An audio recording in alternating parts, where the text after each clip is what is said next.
Le plan de développement qui ambitionne d'assurer la transformation économique et sociale de la Côte d'Ivoire nécessite des financements globaux de l'ordre de 94,74 milliards de dollars, soit environ 59 000 milliards de francs CFA.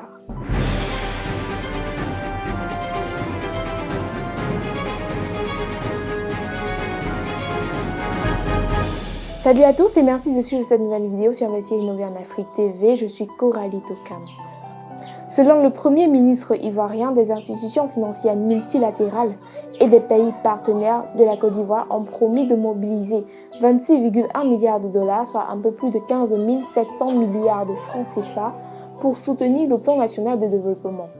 C'était au terme d'une réunion tenue à Abidjan, la capitale économique du pays, il y a quelques jours. Il s'agit notamment de la Banque ouest-africaine de développement qui a promis 1 milliard de dollars, la Banque africaine de développement qui a promis 8,7 milliards de dollars, la Banque mondiale qui a promis 4,3 milliards de dollars et la Banque islamique de développement qui a promis 2 milliards de dollars. Pour sa part, l'Union européenne a annoncé une contribution de 6 milliards d'euros, tandis que la France a promis plus de 4 milliards d'euros. Des promesses qui dépassent largement ce que le pays ambitionnait de recevoir de la part de ses bailleurs de fonds. Le Premier ministre s'est d'ailleurs félicité du succès constaté qui était au-delà de ses attentes.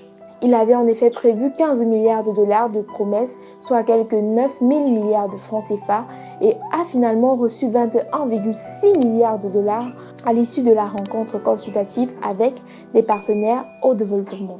Il faut signaler que l'appui de la Team Europe s'inscrit dans les priorités annoncées par le Programme national de développement et concerne les angles de la transformation structurelle et sociale de l'économie, du développement du capital humain, notamment la formation professionnelle, la promotion de la femme, l'égalité des genres, la protection sociale.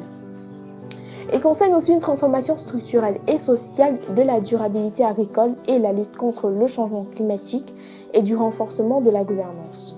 Si le guichet reste ouvert et les investisseurs seront accueillis à bras ouverts, le gouvernement a gardé le silence sur la récolte côté secteur privé. La mise en œuvre du plan national de développement requiert des financements globaux de 94,74 milliards de dollars, dont 24,65 milliards de dollars devraient provenir du secteur public et 70,09 milliards de dollars, soit 74% du montant, du secteur privé. Le Programme national de développement table sur une croissance économique moyenne de 7,65% par an sur la période allant de 2021 à 2025, contre 5,9% sur la période allant de 2016 à 2020. Ceci vise à s'assurer de la transformation économique et sociale du pays en vue d'améliorer le bien-être de la population à travers la réduction de la pauvreté et surtout des inégalités. Pour atteindre donc ces objectifs, l'État ivoirien compte capitaliser sur les acquis des précédentes stratégies de développement tout en renforçant la participation du secteur privé au nouveau programme. Une participation qui devrait avoir non seulement un impact sur le taux d'investissement global du pays attendu à 27,1% du PIB en 2025 contre 23,1% actuellement, mais également sur les investissements dans tous les secteurs clés de la vie socio-économique ivoirienne. Les autorités ivoiriennes indiquent qu'avec la mise en œuvre de ce programme national de développement, il est envisagé un produit intérieur brut par habitant à 3 480 $ en 2025 contre 2 286,8 $ en 2020, une espérance de vie à la naissance à 62 ans en 2025 contre environ 57 ans actuellement.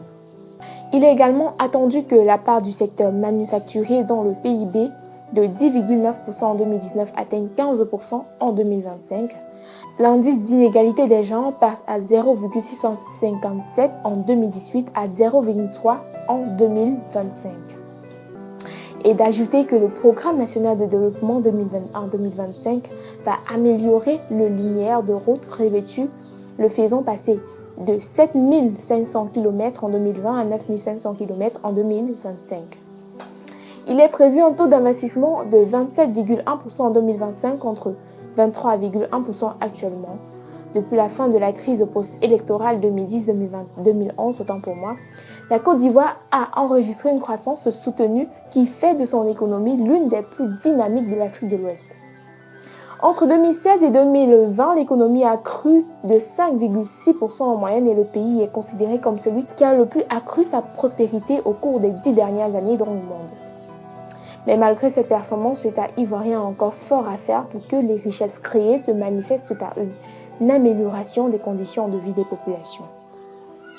D'après la Banque mondiale, la pauvreté a reculé dans le pays, passant d'un taux de 46,3% en 2015 à 39,4% en 2020. Pourtant, le nombre de pauvres a augmenté dans les zones rurales avec un bond de 2,4% sur la même période. Une tendance que le gouvernement veut désormais inverser, notamment à travers une croissance économique plus forte et attendue en moyenne à 7,6% sur les 3 prochaines années. Le gouvernement ivoirien souhaite réaliser la transformation économique et sociale qui permettra à la Côte d'Ivoire de figurer parmi les pays à revenus intermédiaires à la tranche supérieure d'ici à 2030. Une transformation qui passe notamment par l'industrialisation du pays, par le développement du secteur privé et l'attraction des investissements, par la lutte contre la corruption, par la formation, mais aussi par l'inclusion, c'est-à-dire l'action sociale et la solidarité. Il s'agit là des piliers sur lesquels repose le 3e plan national de développement de la présidence Ouattara, après les plans nationaux de développement de 2012 à 2015 et de 2016 à 2020. Ces plans ont été élaborés et mis en œuvre en cohérence avec l'étude prospective intitulée Côte d'Ivoire 2040 et la mise en œuvre du plan national de développement 2012-2015 a permis de repositionner la Côte d'Ivoire parmi les pays ayant la plus forte performance économique avec un taux de croissance annuelle moyen du PIB de 9,6% sur la période.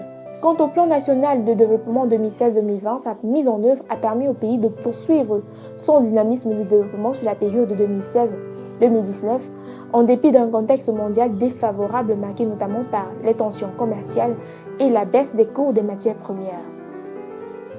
Le plan national de développement actuel a démarré avec un retard en raison de la pandémie de Covid-19 et sera mené dans le strict respect du principe de viabilité et de soutenabilité de la dette publique selon les propos du Premier ministre ivoirien.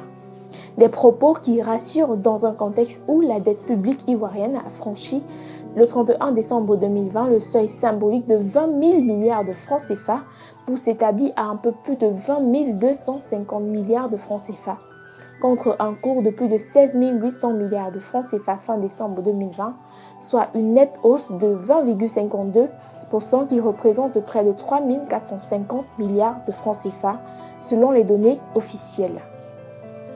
Rapporté aux recettes budgétaires hors dons de plus de 5 918 milliards de francs CFA à fin 2021, il s'ensuit que le service de la dette a représenté 35,95% de ses recettes. En d'autres termes, le gouvernement ivoirien a consacré 35,95% de ses recettes publiques pour faire face à la charge financière de la dette. Cela rejoint donc les conclusions d'un rapport sur la soutenabilité des dettes publiques en 2021 en Afrique publié par Ken Info. Il explique que les résultats d'analyse empirique tendent à montrer que les pays d'Afrique ont une plus faible tolérance à la dette publique ainsi qu'une plus grande vulnérabilité aux chocs extérieurs comme la pandémie à Covid-19, rendant ainsi plus fréquents les épisodes de tension sur la liquidité et les problèmes de solvabilité. Alors que l'impact sanitaire direct de la pandémie sur l'économie réelle est nettement moins marqué en Afrique que dans le reste du monde, ce choc exogène induit néanmoins de fortes tensions financières et budgétaires pour un nombre important de pays, dont la Côte d'Ivoire.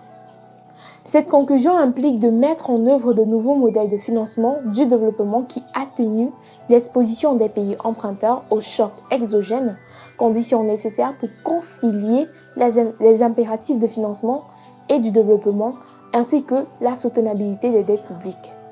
L'État ivoirien devrait donc y penser et s'assurer de l'effectivité des propos du Premier ministre pour une soutenabilité réelle de sa dette publique. Voilà, c'est la fin de cette vidéo. Merci d'avoir suivi, de vous abonner, de liker et de partager. À très bientôt sur Investir et Innover en Afrique TV.